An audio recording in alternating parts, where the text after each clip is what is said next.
Well, I started out by saying that I was a utilitarian and asking whether other people had alternative moral philosophies or what they thought about utilitarianism.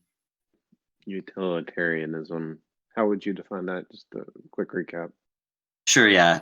Um, the way I think about it is the idea that an outcome that maximizes the total happiness or fulfillment of all the people involved is the best outcome. So making decisions in life Ah, to try to make yourself happy and make others happy is sort of the guide, in my opinion, of how to make decisions. the goal of reducing, and I'd never heard of this prior to some of the philosophies you hear on the on YouTube or whatever these days, but just minimize suffering to the extent you can, because life can be pretty miserable, and whatever you can do to lessen that. Um, I uh, I grew up Christian, not fundamentalist. I had a pretty liberal Christian upbringing. Um, I think mainline Christians get it wrong in that they wait for a reward in the next life. When I thought that Bob Marley hit it right when he said, "Some people think great God will come from the sky, take away everything, and make everyone feel high. But if you know what life is worth, you will look for yours on earth, and now you see the light." And I think we're supposed to try to make here as heaven-like as possible. Um, and how we treat one another and how we structure our Hmm. economies and business arrangements and how we treat people. Um, I, the golden. I never embraced the word atheist.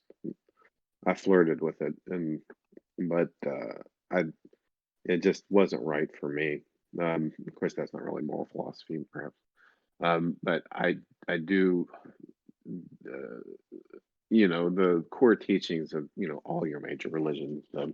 Just I'm more familiar with the Christian one, the turn the other cheek, to some extent. I uh,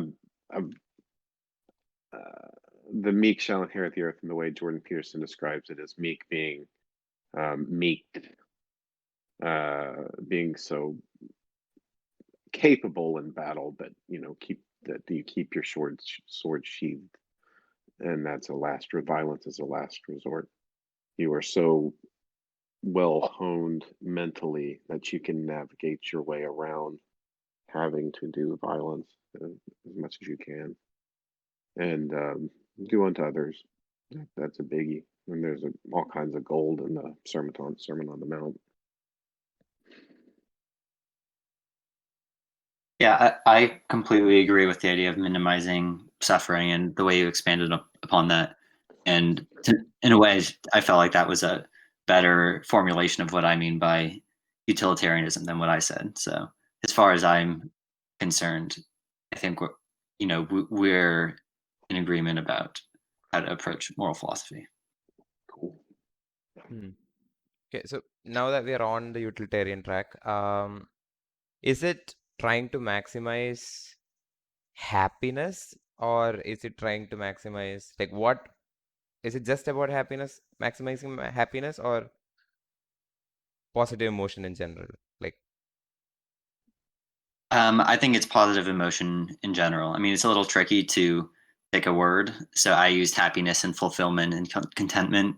And mhm. as far as I'm concerned, none of those words quite captures it. But I think what you said, positive emotion in general, the most overarching conception of positiveness is what I think it means.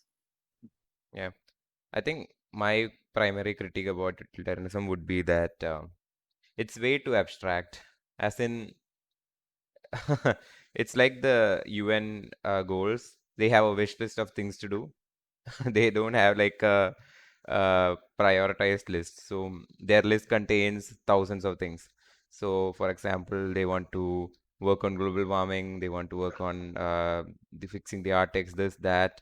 They haven't prioritized it. So if we can't really quantify or even um, articulate our definitions of positive emotion, and also we also have to consider that it changes from person to person. So how do you um, how do you even classify something as positive emotion? Because if you are going for short-term happiness, um, it might not end up being the net positive effect in the long run. And that's what I was saying about the time constraint around utilitarianism. Yeah, I completely agree that it's really hard and it's really impossible to quantify. And there are all sorts of difficulties, like what you raised about um, we don't know at any given time what will make us happy in the future and which decisions will lead to happiness. But there are many cases where we do have some idea. We have an idea of how treating other people will affect them, and we can listen to other people. So when they tell us that certain things make them happy or make them not happy, then we can take that into account in the way we treat them. Um, so I agree that utilitarianism is abstract, and in some cases, it doesn't give a precise prescription of what to do. I think in many cases, maybe even nearly all cases, it serves as a it's specific enough to serve as a guide for how to behave, in my view. But I'm interested to hear critiques. I would think in that staying positive is necessary for a lot more for some people, especially me, to use my cortex and like plan for the future. That doing this, putting my nose to the grindstone here, or like preparing this paperwork, well in advance is gonna make my life a lot easier on down the road, and it's gonna open up opportunities, and I'm gonna be able to afford that vacation if I don't buy this stupid thing now. The delayed gratification, um, you know, that's a helpful, a positive attitude in that particular regard, perhaps.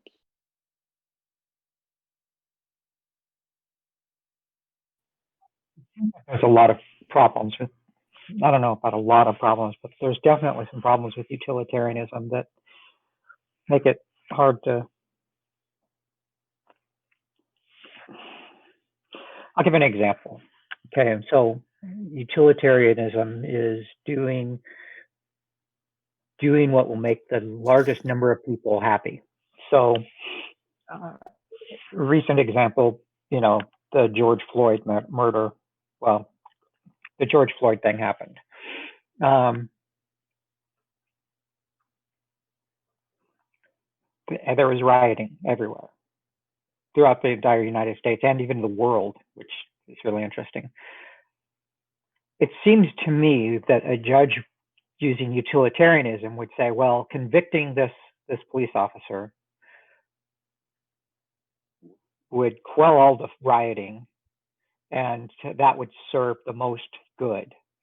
But evidence came out showing that the cop was not as wrong as the narrative had him be, initially, and that there was quite a bit of evidence ahead of, that the activity that went on ahead of the little clip that they showed of just him sitting on the guy's neck that really exonerated the cop and showed how desperate and dire the straits that George Floyd was in. He was completely out of his mind. He was completely resisting.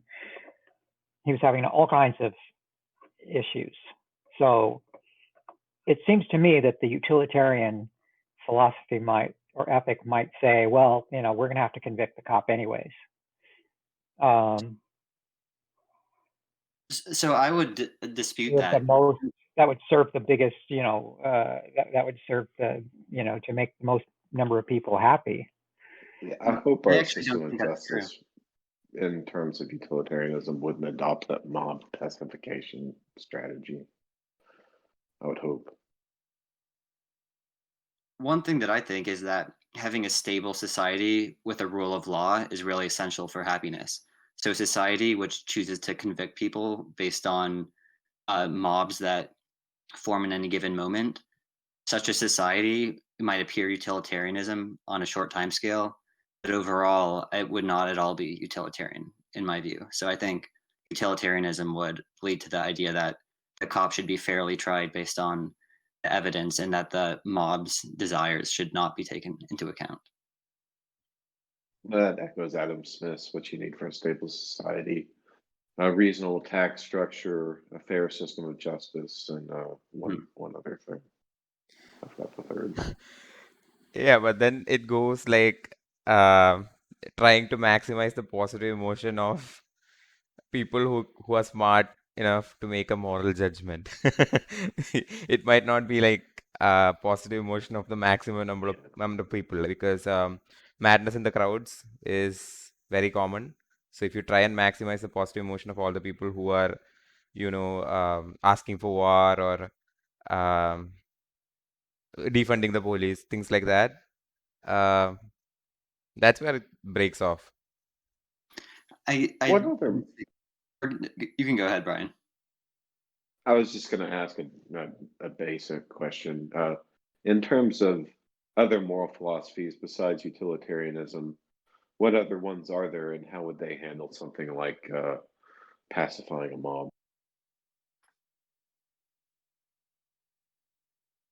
Another one that I think is common is the idea of virtue ethics, that there are certain virtuous behaviors like telling the truth, treating people kindly,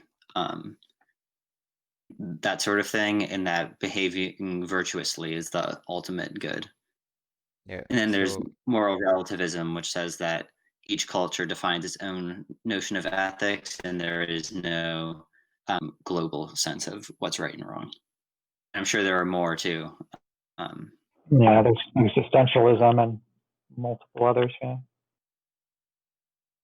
I kind of like Jordan Peterson's moral philosophy. So he goes like, it's not his moral philosophy, but he was asked the definition of God, which is a hilarious video on YouTube. It's like his definition of God is a 50-minute YouTube video.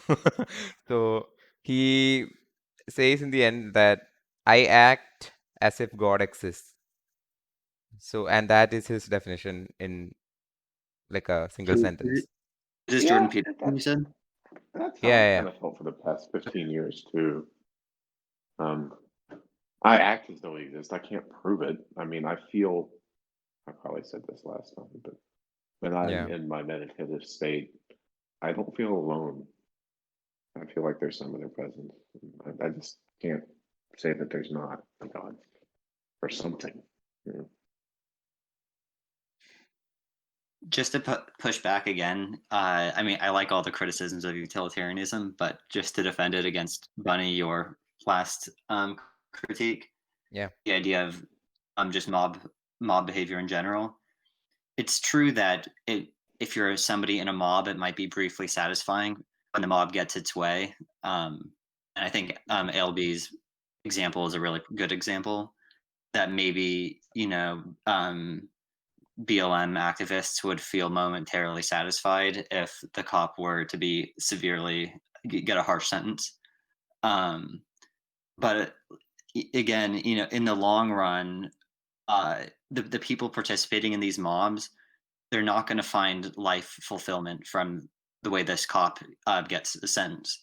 Things that actually impact the greater course of their lives are what have a much larger impact on their total happiness and fulfillment in life.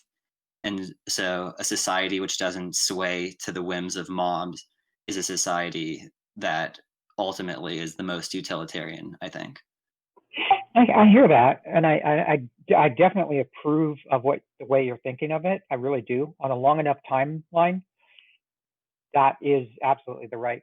Seems to me, who am I to judge? But it seems to me to be the right take on it. But in the short term, the mob continues to burn and loot. And, they'll burn more small family stores. Mm. They'll hurt more people, and irretrievably changing lives and all of that. So in the long term, I absolutely think that you're on the right track with that. But in the short term, they're going to be causing more angst and sorrow and unhappiness. And I don't know how to resolve that, but I do, because I do agree with you on the longer, in the long scale of things, a just society is the best society. Hmm. And I think it goes back to my intro, like about scapegoating. Um, so say for example, if you take the Floyd case, if you somehow give that cop a very serious, severe punishment, then like even if he doesn't do, even if he isn't, even if he doesn't fit the whole narrative that we were shown in the beginning, it will kind of lead to a uh, calmer, peaceful uh, BLM movements from there on, because they'll feel like okay, this cop actually got what they deserved.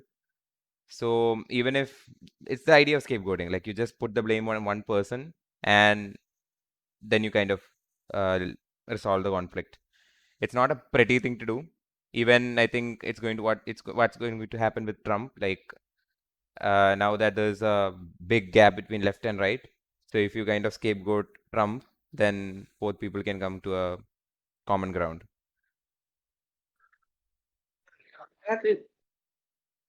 I would love to see the chain of evidence of some of these videos that cause America to catch on fire periodically. But on another note, or something related to that, um, the mob's memory is not very long. Letting it drag things out, being decisive and not being cowardly as far as the prosecutor or city governments go, and being blatant with the facts, having the gumption to just get out there and lay it out. This is what we see here. You know, this is where the facts are leading, whatever they may be, in whatever case, and not tolerating the destruction of private property, upholding private property. That's a really important feature of the West that I don't want to lose sight of. I don't want us to lose sight of. Yeah. It's so important for planning and having a stable life.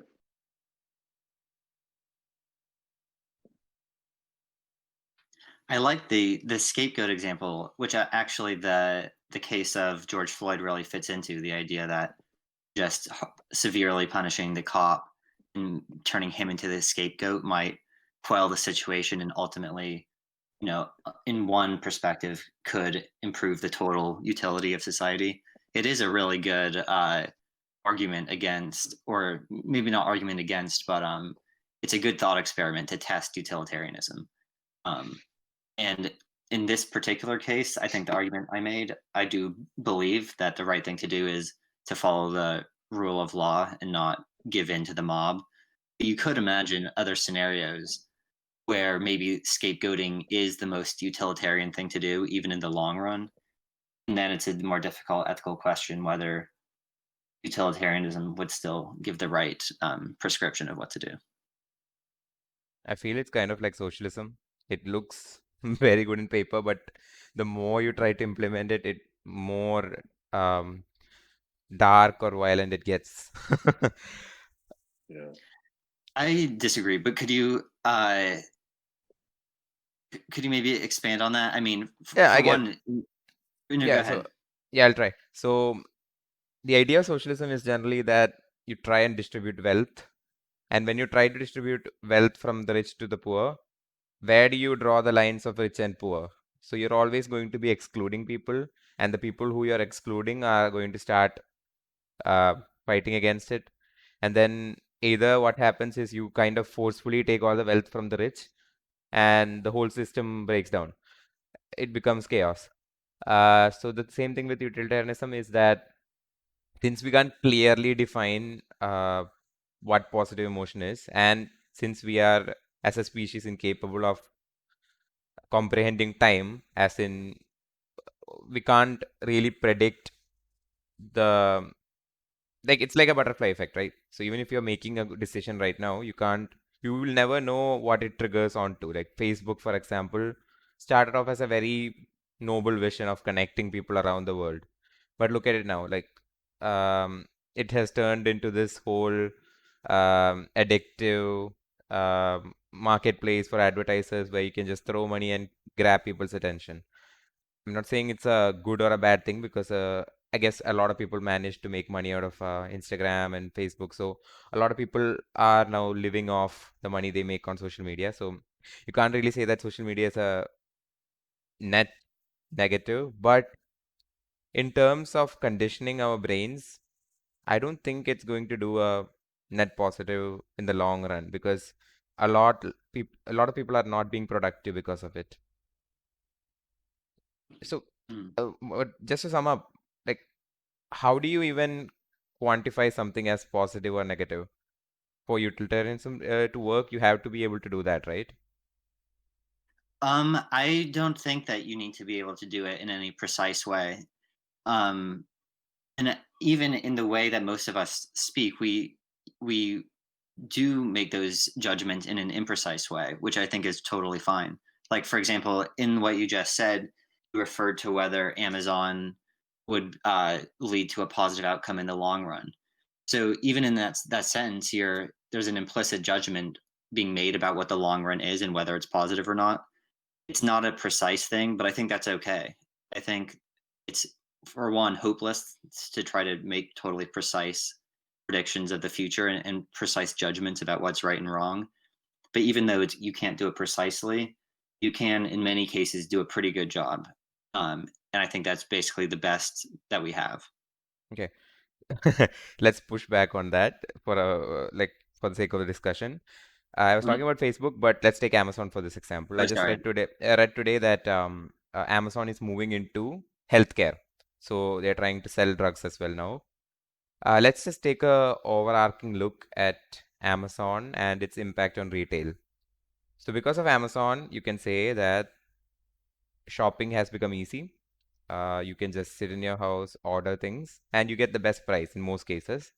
And you don't have to even step out of the house, especially in the time during a pandemic. It's super convenient. And also, you have now access to lots of products all over the world. Another net positive thing you can say is that a lot of sellers can now sell things online. Their products can reach a wide audience, so they can make a lot of profit. But then you can also take the other side of things, as in, okay, many retail stores are going to get shut down because of Amazon. So a lot of families are going to be affected. You can say um, many families or companies in general, retail companies in general, go bankrupt. And because of that, some of them commit suicide. Some of them have long-term mental health issues because of the things that happen to them, like business going down, going into debt is not like a positive for any family. And that would also have impact on the children of those family.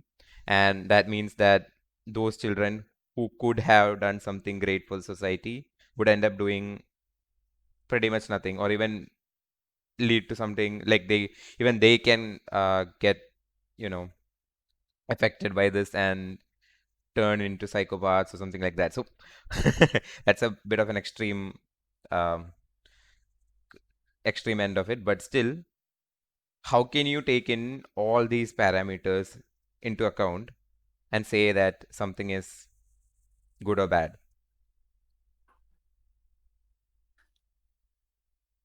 Um,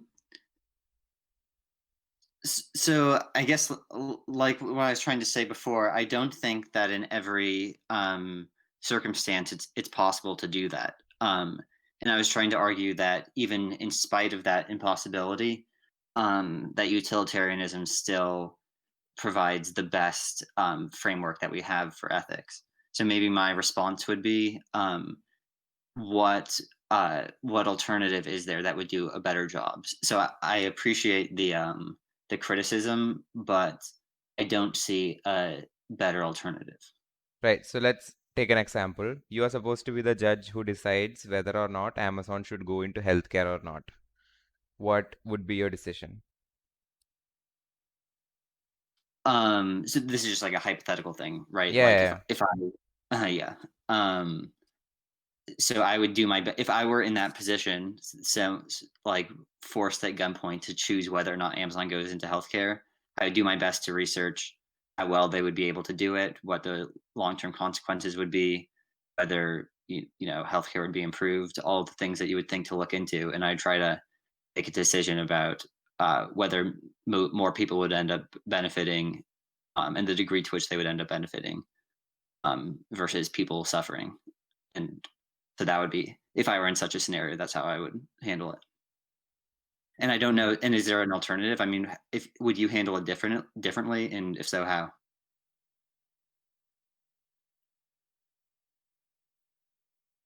For me, in healthcare, the United States healthcare dilemma, I've been frustrated with how little we've talked about lowering costs. Like Yes, nobody wants to give up. Nobody wants to give up their piece of the pie. So it's Brian, kind of like a real conspiracy quick, of silence. Yeah. I have been calling, I haven't, it is indisputable that we have the best health care in the world, in America. We have the best health care in America, If you in the can afford world, in America. Right, Yeah. exactly. What we have in America is a health cost crisis. And I've been calling it a health Yeah. cost crisis for like 15 years now. Yeah. And it Yeah. never gets picked up. It never gets picked up by anybody. Nobody talks about it. What You we bring it up, have is a crisis of everybody changes the cost, subject. and nobody wants to talk about how we're going to lower the price of healthcare in America. The same with education. Nobody's going to talk about how we lower the price. Lots of people talking Right. about, well, we should just make it free for everybody, but nobody. It's not going to be free. It's going to cost you. It's just going to be an invisible It's cost. going to fall on teachers, and Atlas may shrug, so to speak. Yeah, so I just want to let but you know, yeah, yes, I agree. We have a health cost crisis. yeah, I've been screaming this since like 2007. Well, not screaming, but bringing this up and getting shut down. But every little, like you think, like, why do we need insurance middlemen? Why do we need medical coders? Why, why is my health insurance company overruling my doctor's choice in drug treatment? What the hell business is it of theirs? They're not my doctor. It's frustrating. But yeah, driving down costs and Amazon competing in the prescription drug place, I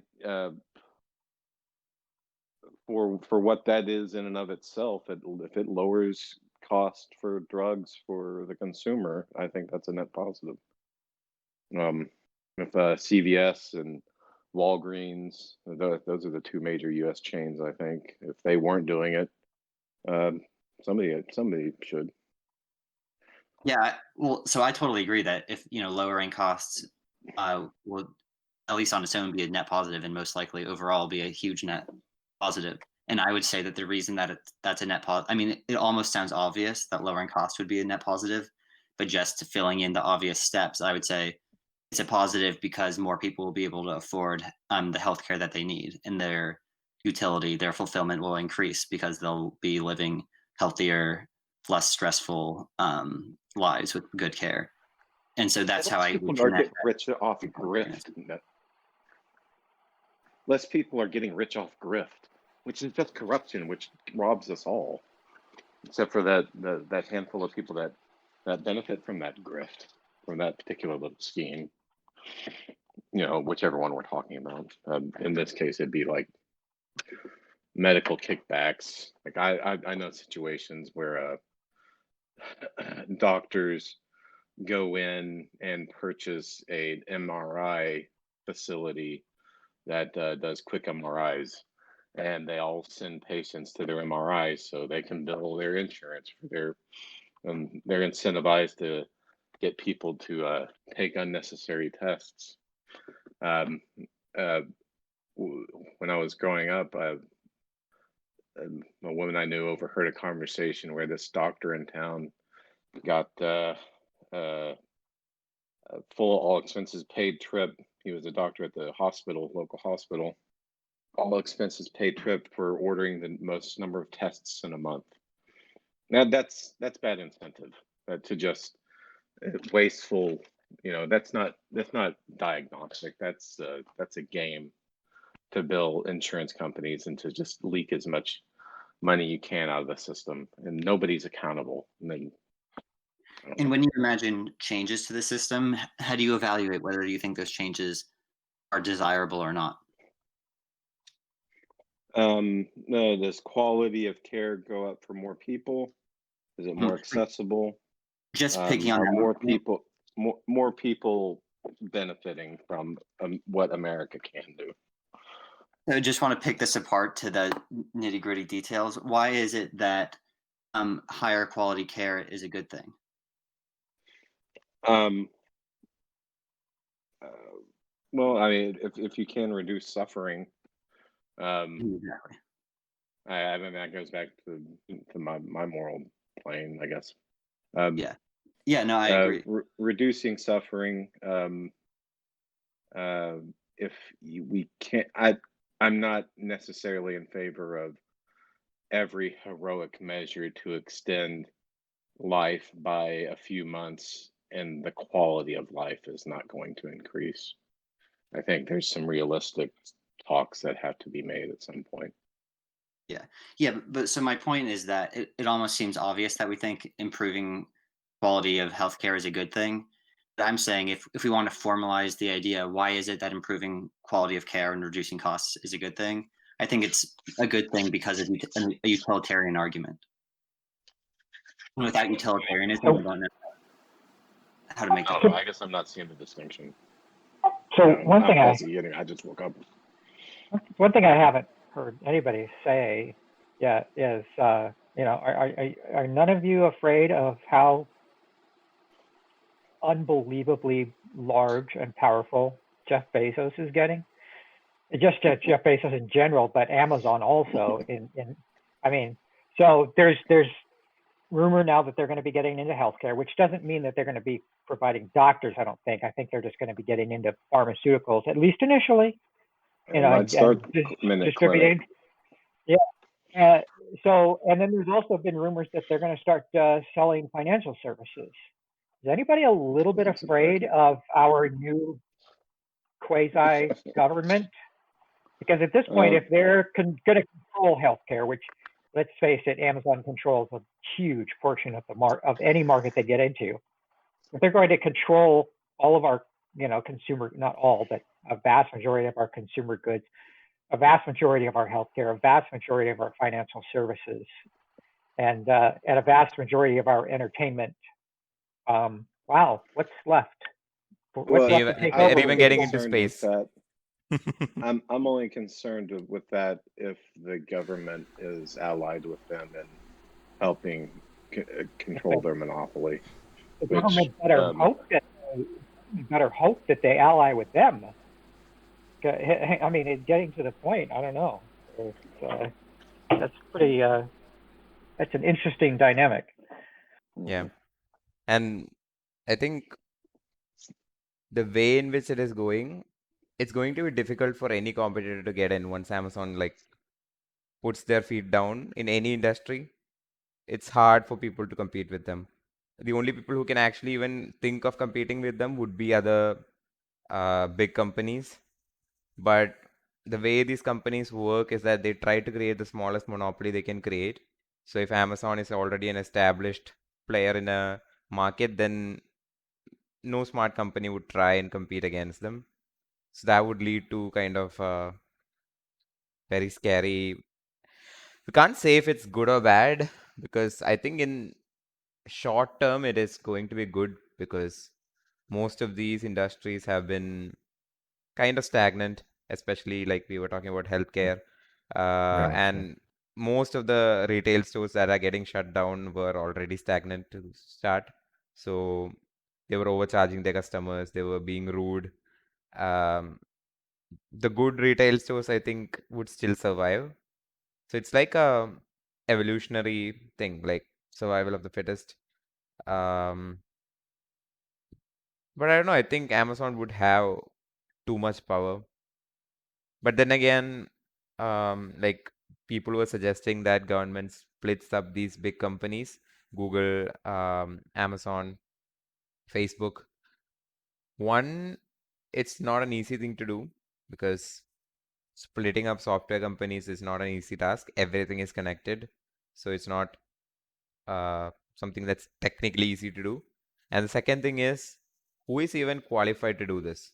Like most people sitting Yeah, in government have no clue how the tech industry works. I remember watching someone asking Zuckerberg about a Twitter issue. Like the guy thought he was the CEO of Twitter. So, who is going to actually break down these companies? exactly. Yeah, it is really scary, but it isn't at all clear how to handle it. You know what I And I'm a propose? big for market Like, freedom. I'm a big believer in the market, works, but uh, I I think do like we need fear. a sorry, I think like we need a regulatory committee made up of CEOs or tech people. Like for example, if you need to have a AI regulation panel with Elon Musk, with Lex Friedman, with people who understand AI, scientists and everything, and need something like that in every industry. People who actually do the work, not random as government officials who don't know what they're We don't doing. know anything. Yeah. Right. We want demand that Mark Zuckerberg explain why his Facebook app crashes on his phone. Really? Like, I'm not tech support dude. My goodness. That's embarrassing.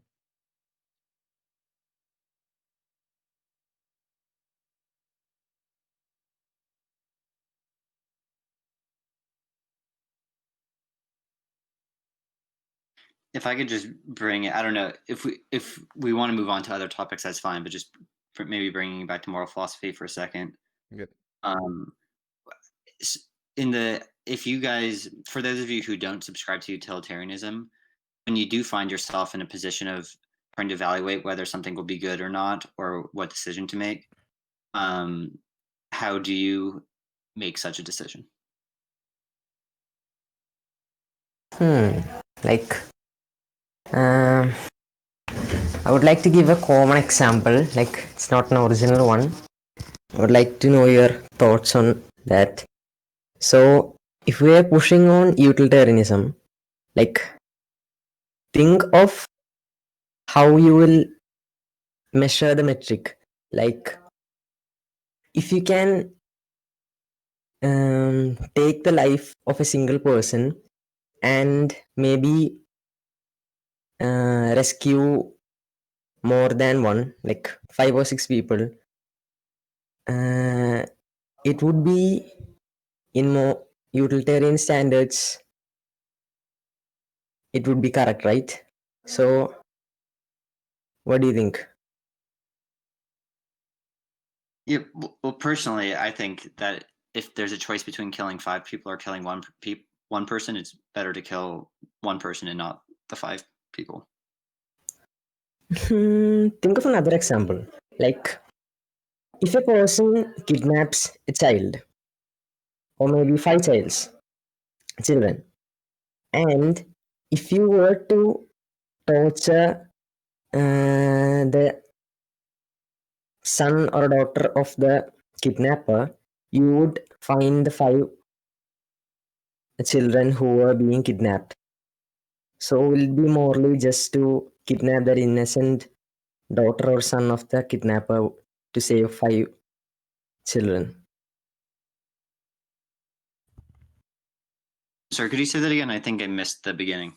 Yeah, I think so. Right. He was saying that like if there's a kidnapper and he kidnaps 5 children, Hmm. and you have to decide. So you get to kidnap or torture the children of the kidnapper to get the location of the 5 children who were kidnapped. Would you do it? I would try to evaluate the damage that the torture would do to them, but I think in most cases, people who have been tortured are happy to have lived through it and have life continuing afterwards. And so if I judged that that would be the case for them, that they would be happy to be saved in spite of the torturing, then that's what I would do. No, but you are Something torturing different. an innocent child for something his father did. Yeah, I couldn't go down that road. Isn't the alternative that the kid dies? Isn't that the The alternative maybe is that 5 other children, Would yeah. like Mm. like I mean, how far will we push that? Like it's kind of the same way of scapegoating a single person, like giving one person as a like sacrificing one is like we are not thinking of the rights of that person. Like but I think there's a way in which the question is phrased, which makes it seem more difficult than I think it really is. The way that I would phrase it, and maybe I didn't understand the way it was phrased, but there's a choice between killing and torturing some larger group of people versus a smaller group, and you have to choose one or the other. Is that a correct yes, characterization? yes. And so you guys are saying that you would kill or torture the larger group of people. Is that your perspective? No, like No, no, I no. was just asking about what a utilitarian mind would think. Like In a Yeah, scenario. well, So I would think to do the hurt the fewest people possible would be my perspective. right. Yeah, And I'm so curious if you have a different perspective. I would really like to hear it. yeah. So the thing with these examples is to like make us think about different ways in which the utilitarian angle would go. And it goes back to, I think, the phrasing of the whole thing, right? So if you're phrasing it in a way like we are going to sacrifice one person, as in this particular case, our option was there's 5 children who's kidnapped by a kidnapper. He has those 5 children. Now to save those 5 children, you are going to torture or kidnap, or not kidnap, the child of the kidnapper to use that as a leverage to find the location of the 5 children he has kidnapped. So if you say it in a way like, okay, we are going to save the life of 5 children, then it sounds like a very positive thing to do. But then if you look at the individual right of the child, uh, who didn't do anything, his father was a kidnapper. But And just we to are point out, going, the 5 children, none of this. There are 6 children involved, and none of them did anything. Yeah. hmm, I don't know. If I couldn't put myself to torture a child, and what the other, if what's going to happen to the other original child, that's not on me. I can't take that upon myself. like there was a case like this in Germany. Like Really? Gee. yes, like after the case was resolved, the person who tortured the kidnapper also got convicted. Like he also had to take responsibility of torturing the kidnapper, and he was put forward by law and was punished. One connection to real life, I think it's good to do that connection, is in the hypothetical example, the way I interpreted it, you know for certain what the outcome will be of the various options. In real life, when you take it upon yourself to torture somebody because you think that it will lead to a positive outcome, Right. you presumably don't know for sure what the outcome will be. And so it's a much different situation than the hypothetical case where you know exactly what the various outcomes will be.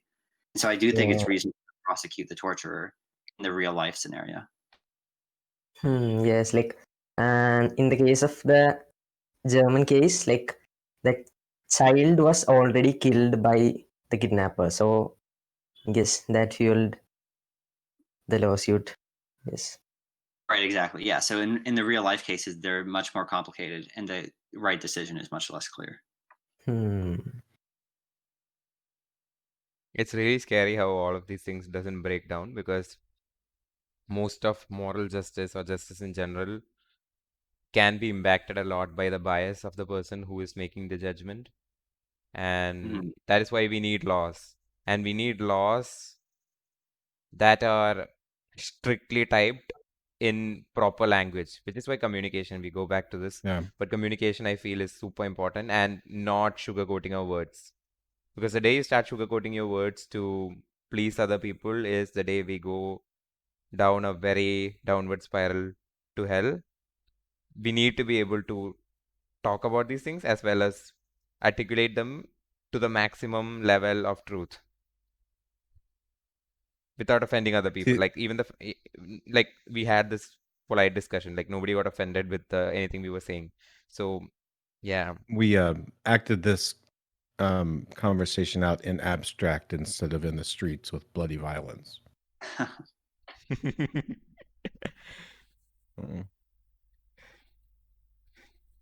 Mm. Just maybe if I could say one more thing about that example. Yeah. I think maybe Brian and Bunny, you brought up the idea that you couldn't bring yourself to torture somebody, and I'm the same way. If I were in that position, An I don't think innocent child. Right, yeah, or even anybody. I mean, it would be extremely difficult to bring myself to do that. I think most people are the same way. But I separate the question of the most best outcome to the question of whether the people involved should be judged positively or negatively. So if somebody does something because they don't have the heart to torture somebody, but that ends up resulting in a bad outcome for more people, the bad outcome for more people is a bad thing, but I wouldn't judge the person for what they did. Right? You can judge that somebody did something that doesn't make them a bad person, but still unfortunately led to a bad outcome, if that makes sense. It goes back to How to evaluate go. outcomes and how to judge people are two separate questions. Well, some people just don't have the makeup within them to commit violence. Like one thing they teach you in self-defense courses that involve firearms is like, if you don't have the wherewithal to pull the trigger to save someone's life or to save your own life, you have no business having a gun for self-defense. Because what's going to happen is if they're a really committed psychopath wanting to cause you harm, they will take the gun from you and shoot you with your own gun because you hesitated. Mhm.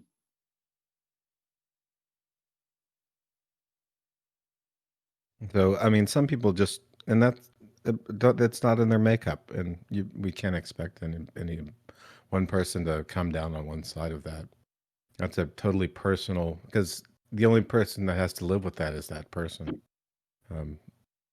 Yeah, I with the completely decision to do that, and it's like, how can anyone make that decision unless they're in the heat of the moment or like that? Yeah, that's exactly my perspective as well. Okay, so one of the things I found interesting was about Crime and Punishment, Dostoevsky's Crime and Punishment. If you guys have read it, so there's this character, the main character, Raskolnikov. He, uh, it's going to be spoiler alert, mute if you don't want to hear this, but he decides to kill a lady who he thought was very rude and not doing anything positive towards the society. And he makes up his mind and he does the act. But in doing the act, what he finds is that as soon as he commits the act, he uses an axe to kill her. As soon as he kills her, the niece, I think, if I remember right, of the lady also shows up. So he ends up having to kill her as well to save himself, like to make sure that there's no evidence. And then what you see in the story is him trying to come in terms with what he committed. Like he's trying to create his own value system in his head, saying that okay, I did something that is good for the society, or like he's trying to convince himself that what he did was right. But then it just drives him insane. And yeah, so and he couldn't even recover from the act that he committed, even if he initially thought that it was going to be a net positive thing. So where I'm going with this is that when you say that, especially in the case that we mentioned previously, where one person had to like torture someone else's child to make sure that it was a net positive in general, we are not talking about the impact it has on that one person. Because once you commit an act of violence or anything in that genre, what happens is it changes your neurobiology in a way. Either it makes committing more similar acts of violence kind of okay, like you kind of justify Possible. or yeah, you make it possible. You- And um it can also destroy that person. Like it justifies a act which is a subtle bit more unjust than the other. Like just it justifies an act which would have been considered unjust, I guess. Like just gives way to more and Yeah. more of the same. I think my perspective is in real life. I mean, I really think that the real life case, if we imagine this kidnapping example or whatever in real life, is really different from the hypothetical case where there are specific choices that we have to choose between, right? Hypothetically, there are the specific choices and specific outcomes, and we know exactly what we can choose between and what the outcomes will be. But in real life, that's never the case. And so if my perspective on the hypothetical case seemed too harsh or bizarre or something, that's really specific to the particulars of the hypothetical case. And in real life, there are presumably other options rather than kidnapping another kid and torturing them. And presumably, hopefully, those other options would be better. But in the hypothetical, there were no other options presented.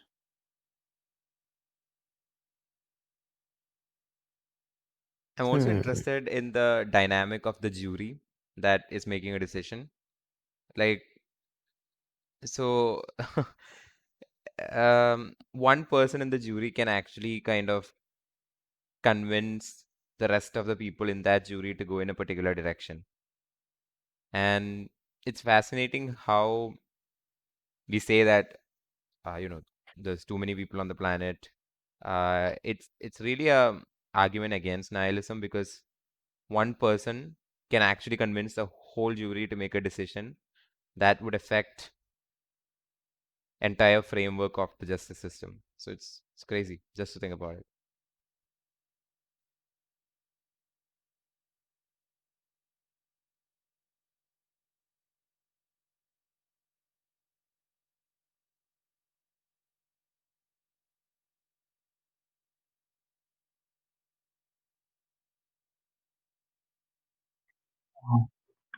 I'm all on board for defeating nihilism wherever it exists. Yeah. No. Yeah. So let's try and I wrap this guess. up. Yeah, Go. I guess the bottom line for me when it comes to utilitarianism is happiness is great, but it's not something to hang all of society on for me. It's there's more happiness is a fleeting emotion. Virtue and oh, I had it a second ago. Yeah. Problems. Integrity, honesty, just a system of justice that's fair and roots out corruption. In that terms of justice, those are paramount to me to happiness. You can't guarantee anybody be happy. But minimizing suffering's more important for me.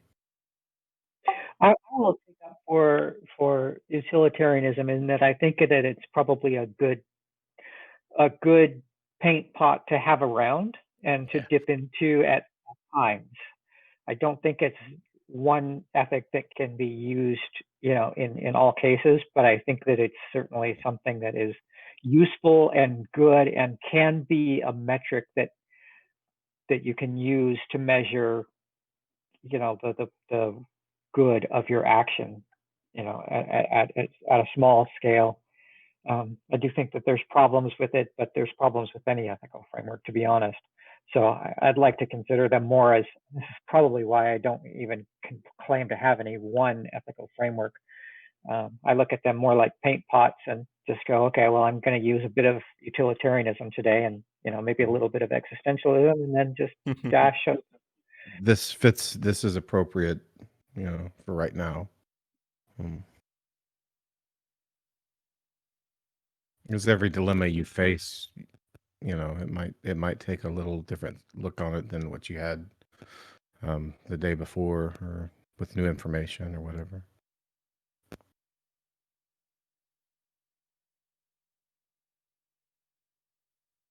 I would like to recommend a playlist. Like at the end, I guess it's like a great bit of lecture from a Harvard professor called Michael Sandels. Like he visits all of these narratives, and like it's a great piece of discussion going on inside his classroom, I guess. You guys should someday watch this, I guess. Yeah, it's a really great playlist. Um, so Sandal he discusses different scenarios like this. Like for example, you're stuck in a boat and there's 4 people in it. One person gets sick and he's about to die.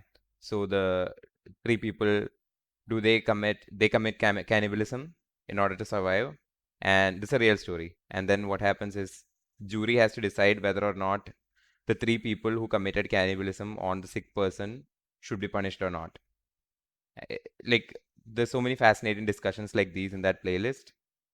So yeah, that's a good recommendation.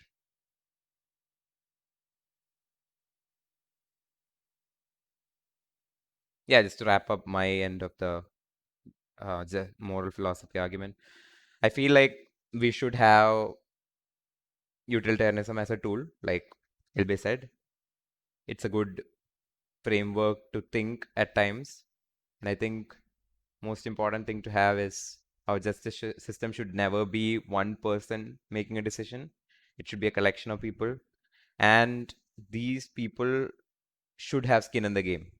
As in, they shouldn't be random people. I don't think they should be random people. I think they should be people who are recognized in the society, who we all agree that okay, these people have the capability to make a moral decision. It shouldn't be people. I think we need smart people in the panel, and people who we can all look up to, and they should have a discussion and make a decision on things like this. I don't know if that is a moral philosophy or not, but I don't even think it's practical, but it's a hypothesis. It would seem to make sense with the amount of problems facing today to champion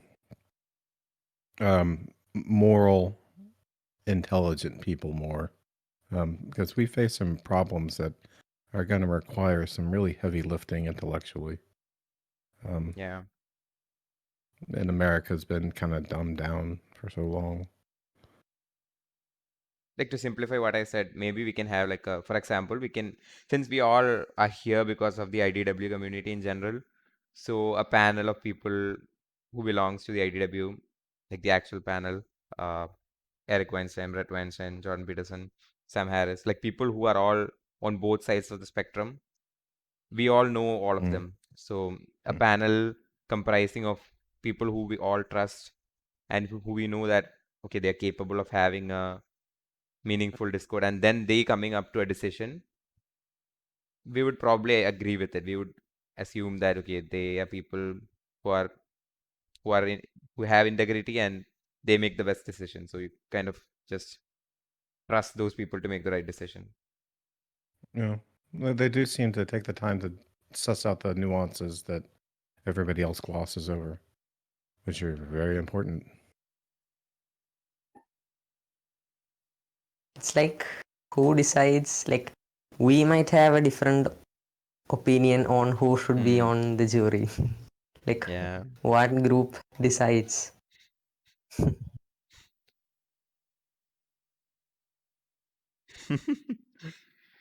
Yeah, that's true. Well, if I could make one final pitch for utilitarianism before we head out, Yeah. I would just say that I think implicitly, when almost everybody thinks about ethics, they're using a utilitarian framework in the back of their minds. For example, even evaluating simple questions like, you know, is cheaper healthcare a good thing? The conclusion of that rests upon the utilitarian idea that healthy people are happier or more fulfilled, and therefore it's good. And so that, I guess, that's my perspective. That even when people don't realize they're using utilitarian thinking, usually, if you really look into the details, you know, dig down to the foundations of how they're thinking, there's utilitarianism lying there at the bottom.